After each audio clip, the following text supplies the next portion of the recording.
Welcome to Networking RX, a podcast devoted to helping business professionals like you enhance your networking skills in order to become more proficient giving and receiving quality business referrals and improving the overall quality of your life and the lives of those around you.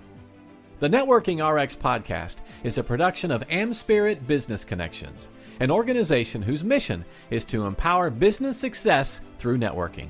Welcome to the Networking RX podcast. I'm your host, Frank Agan, founder and president of AmSpirit Business Connections. Today I have another great guest. I have a returning guest. I'll get into that in a minute. But as our subscribers know, often on this podcast, I'll be sharing ideas and insights, best practices for building professional relationships and excelling at business networking.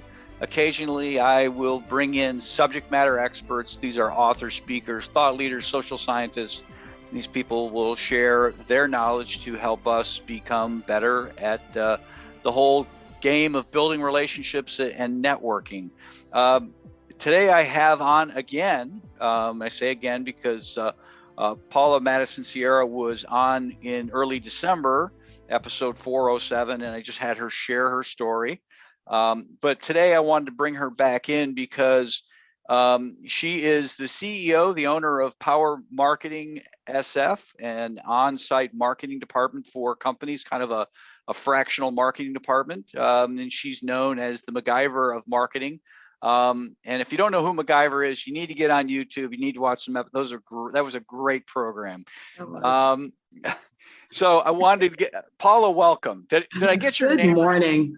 You got it. Paula Madison Sierra. Yes, you got it. Okay. It is a mouthful. It's one word. It's not hyphenated. It's Madison. No, it's Sierra. not hyphenated. Yeah. It has a good story though. It's actually my ex-husband's last name and my name put together. Okay. Yeah, evidently you can do that. You don't have to put a hyphen in if you don't want to. Oh, interesting. Yeah. That so is a I good made story. my own last name. Well, no, that's good. That's good. Yeah. Welcome back. We kind of got your story last time, episode 407, if people want to hear her story. But you and I met. I keep notes. I'm anal. I'm very organized like you. I keep notes. And I remember it was sometime in 2020 that I think it was late 2020, you and I connected. I had sent something on LinkedIn and we're like, yeah, let's talk to each other. Oh, let's do it. Yeah. Yeah, let's talk. Because I think part of it is because you were in BNI or are in BNI. And it was like, okay, I want to just chat with people in BNI. And you were very gracious with your time. And, in addition to having a great story and a great last name great story to your last name. I know you do a lot of networking through BNI, Provisors, I think you're also involved with. And you see the do's and the don'ts, and you work with a lot of clients, and you're coaching them, not so much on networking, but that's part of the whole marketing thing is how you show up in the world. So I really wanted to kind of kick around with you, some do's and don'ts that you're telling people. Before we hit record, we were kind of talking about reliability. I would love to talk on that as well. So let's just jump in. I mean, yeah, absolutely. I mean, we were speaking about reliability. We always get into a great conversation. I always love that. Well, it's funny because you were like, hey, what are we going to talk about? It's like, Paula, I'm not worried about it. I am not worried about it. Let's just get in. This was last week. Let's just get in. We'll figure it out. It's like reliability is a big one, but something before we even get to reliability, well, I guess it's a good place to start because at the end of the day, reliability, you need to actually show up. Yeah. You are telling me a lot about yourself as a networker, as a potential referral partner by just showing up, and honoring your commitments of what you say you're going to do or what you say you're not going to do. I understand that emergencies happen, especially in this world that we're in. However, canceling day of 5 minutes out, 30 minutes out is really difficult, because for me, the statement is, I do not value your time. Yeah. My time's more important, and that's okay. Let's just reschedule. Like, no, it's not. It's not. It's important that you show up when you say that you're going to show up.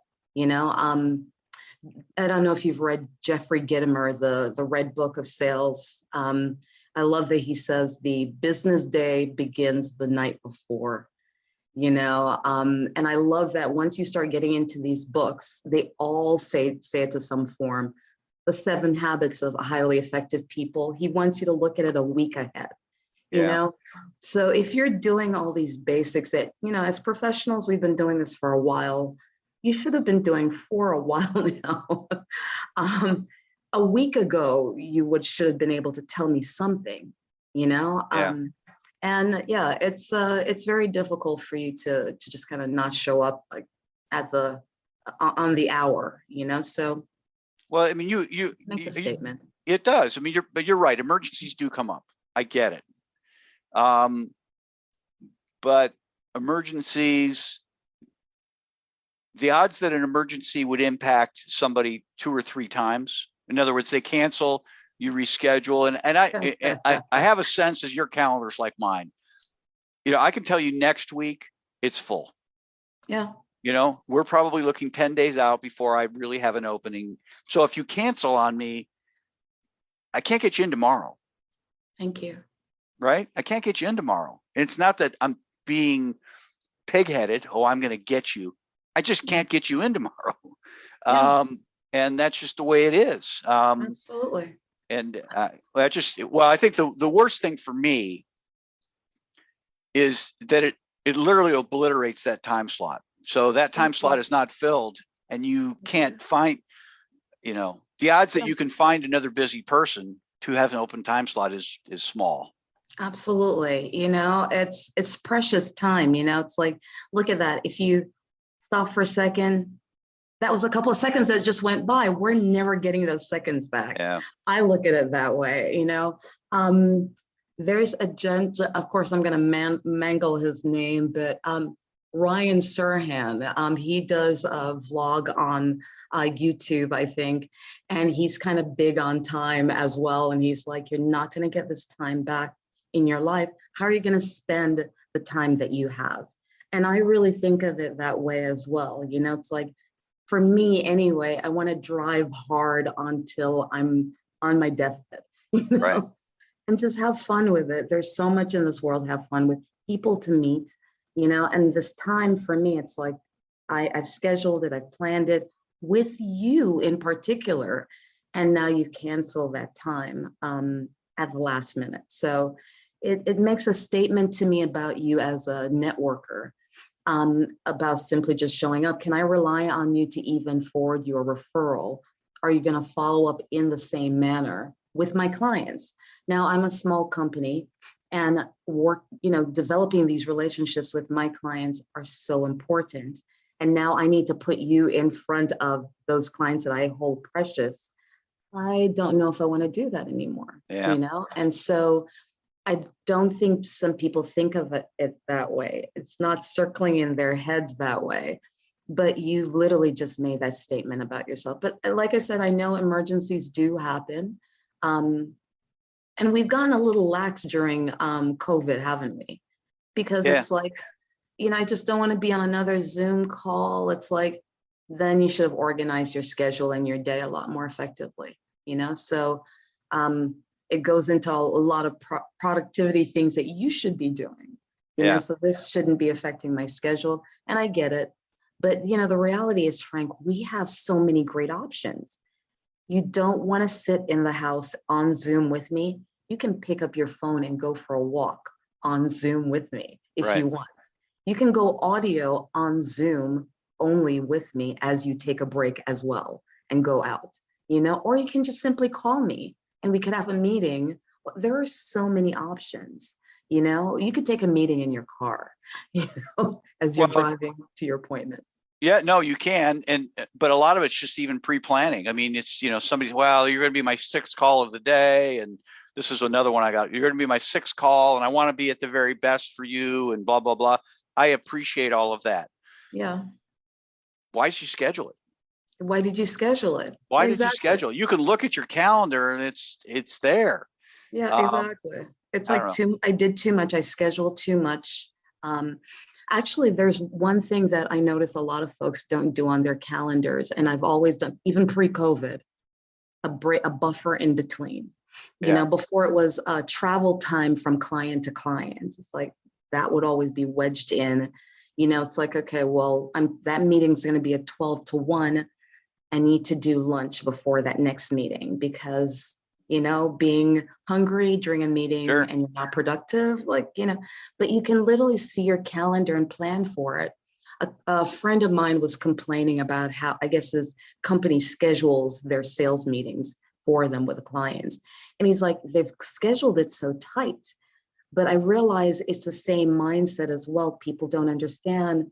I'm not a robot. I need to have those buffers in between, so I'm a big proponent of buffers, I Yeah. was like, put a buffer in there so that you have it for yourself. You know what I mean? So yeah, so yeah, reliability. I think that's a big, I'm going to put that as our number one um, things to consider when you're networking. Show up.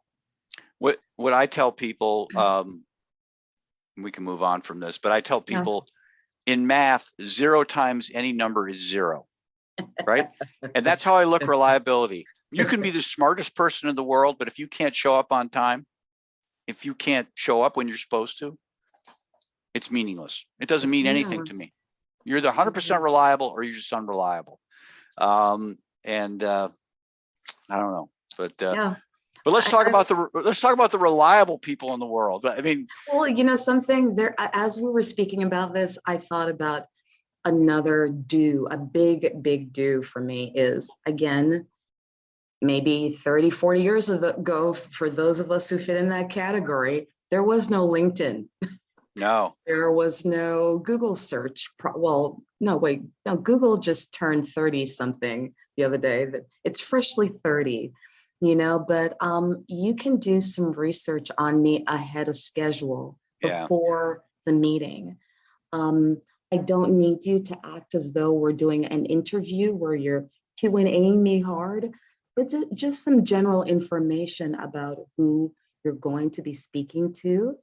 And mentally have a general goal in your head of what we're trying to accomplish during a meeting. I think you should have a goal set during any meeting, including a networking meeting, because to me, it's your sales meeting. Like right now, even though we're on a podcast and we're discussing this topic, to me, Right. this is also a sales meeting between myself and a referral partner, and now the rest of you guys who are listening. But it's important that I show up with some notes, right? And have a basic goal. So have a goal set for every meeting that you have, No, I think that's great advice. And it's a minor pet peeve of mine when somebody gets on the call with me and they're like, well, so tell me about you. Well, we met on LinkedIn, or you found me on LinkedIn. Did you even look at my profile? And they're trying to sell me on doing a podcast. You should do a podcast, it'd be a great thing. I'm 400 episodes in. Did you even look at my podcast? Did you even look at my LinkedIn? But I think the beautiful thing about LinkedIn, beyond that little pet peeve, is it affords us the opportunity to see who people are. I have a great connection in New York City, Scott Mason, and before we got on the call, looked on there, and he went to Carleton College, which is in Northfield, Minnesota, and I had visited there years ago. It's a great school, so I knew a little bit about his life, and that just really enabled me to warm up that whole conversation. Hey, I see you went to Carleton, Yeah. I hear that they have tunnels underneath the campus, so you never have to go outside. He's, oh yeah, So, yeah. yeah, so it's really to our advantage to be able to do those things. Absolutely. I mean, if you could, if these aren't things that you did not have before, I remember being 19 in New York. I'm a salesperson, real estate salesperson. You're trying to court a property owner, and to have had this additional information. Granted, you have the book with the basics, right? This is what they own. But to be able to get onto LinkedIn and check this person out a tad bit, what they're doing, what they've done. I mean, like that would have been a big win, you know? So I'm like, yeah, it's do a bit of research ahead of schedule and set a goal. You know, what do you want to accomplish during this meeting? Yeah. You know, time's so precious right now. So, you know, and you're right, we are in front of Zoom a lot right now. So the time that we have with each other needs to be a little bit more solid. Because this works, Zoom works really well. Yeah. I think, you know, so it's I like that we can actually have this really condensed meeting, but to do a little prep ahead of time, I think is really important. No, I totally agree. And Zoom does work. You know, you and I have never met in person. Never. Never. I can't wait until there's like maybe a networking conference or something that we can meet up at, you know. It would just be exceptional if we you know, there are a bunch of people that I wouldn't mind at meeting because we've developed some real friendships, you know. And you're like me, you have hundreds of people that you have grown your network through. I was on a call in Estonia the other day. You know, in fact, I'm going to write that down. I need to introduce you to her. Her name's Mara Lease, if you haven't met her. But anyhow, that's a whole nother, I'll do that separately. But yeah, I mean, it's incredible what it has done for us. What are your thoughts on follow-up? Oh my gosh, that was going to be my next one because it was in my head. I'm always surprised, especially when you get on these Zoom calls, that there, like right off the bat, there is no follow-up like right afterwards. Again, we are going to meet. The technology is there. It's not brand new. It's been around for a while. I could pre-schedule an email. You know, it's like right after we meet to go out to you maybe 30 minutes after I get off the call, or 15 minutes, or right afterwards, like what have you. But I could send you a little something on, you know, just who I am, and, you know, and just thank you so much for your time. You know, and here's a little bit about me, because of course I'd like to focus on you during the meeting, right? And I don't want to sit and it's like, oh, let me remember to send them this or there's some basics that people are always going to want to know about you. Why not have that preset in an email and just send that off, step one. But Frank, to me, the follow-up should be more than that, because if you, like us and what we're doing right now, if you know that there's an opportunity or there's a relationship that you want to nurture, or a client that you want to refer, there are all these wonderful opportunities that you should be taking advantage of to reconnect with this person again. Make a note. You know, there are folks where there's one person in particular, I don't have a referral for her yet. I know, I know there's something there.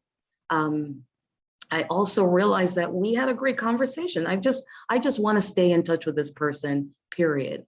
And make a note on my calendar. It's like, you know, in about 2 months or so, I'm going to reach back out again, just see how she's doing, you know, and see if I can reconnect to find out what else is going on in her world, because I want to stay with this.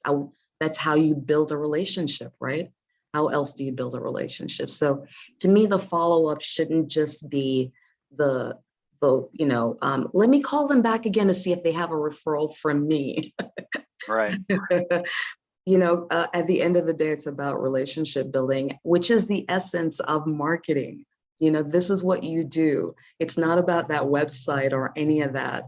It's literally about how do I create all these different elements, all these different marketing tools, how many avenues can I create so that I can develop and nurture a relationship with not just my existing clients, but the guys who are looking over the fence going, that's interesting. I may want to buy that. I'm not sure, You want to keep that going as well. it's it's the same in marketing as it is in life. So it's important. I almost said marketing is life. I'm like, no, pull back. But it's the essence of everything, so it's that follow-up is really so important.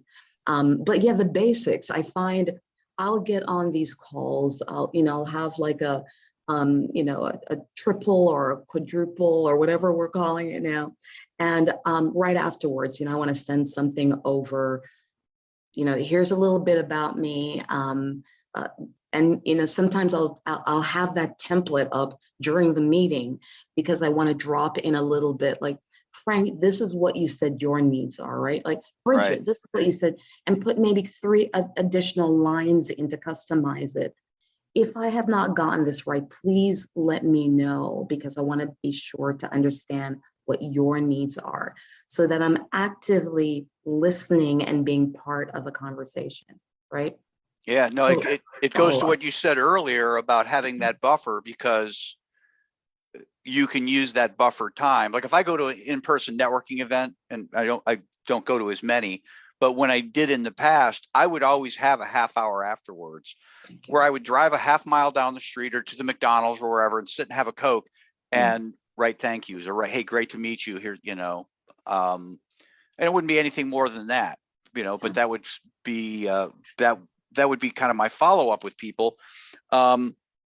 At a bare minimum, what I do is I'll take notes while it's fresh in my mind. Like when this podcast's over, I will write up notes on it. So, because a week from now, I'm not going to remember. Thank you. Right? Thank you. Yeah, absolutely. Absolutely. I was listening to Jim Rohn last week, and he reminded me of a basic, because I'm sorry, I am a big YouTube fan. Despite what you think about Google, I think YouTube, that sharing environment, it is such a wonderful thing that people share their expertise. Of course, they're trying to sell as well. It's part of it. And yes, there are cat videos and all of that stuff, but it's about the choices you make, right? But on it, he was saying, someone else was sharing this, but he said the making notes is so important, and I sometimes have a habit of like, I'll read my books, I'll put like a little Post-it next to and underline things that I really like, things that stand out. But he reminded us of the habit of making sure that we create our own journal to pull those things out, to store them, and maybe schedule a monthly, quarterly, weekly time with ourselves to go through those notes. Because he's like, it's further locking it in. I'm like, okay, I need to take that next step in as well, because it would really be helpful as far as relationships, with my referral partners, but also as you're reading as well. So to me, the note taking is so important. But I don't know if you realize it, Frank, but that rolls us into another absolute do that people need to learn. And it's something that it's a learned behavior. It's not something that's going to happen overnight because it's not easy to do. Right. But active listening. Active listening is a big one. And I think this should be taught in schools. Active listening. And for me, active listening is defined as listening, not just hearing words, but watching body language and being engaged so that you're listening from their sensibility, the speaker's sensibility, and not from your own. Because we all have our own paradigms, we all have our own things and what have you. And it's important to listen to someone else's words, not translating it as you're going through and trying to get ready for the next thing that you want to say, but actually to sit and hear them. Listen, I am not passing any judgments. I am learning this actively myself, and so it's a big deal for me to really do it. And if I don't understand something, to stop them and just say, listen, can you explain that portion to me? Because before you go any further, I really want to nail this portion down. It's like, okay, great, thank you. So that you're part of the conversation.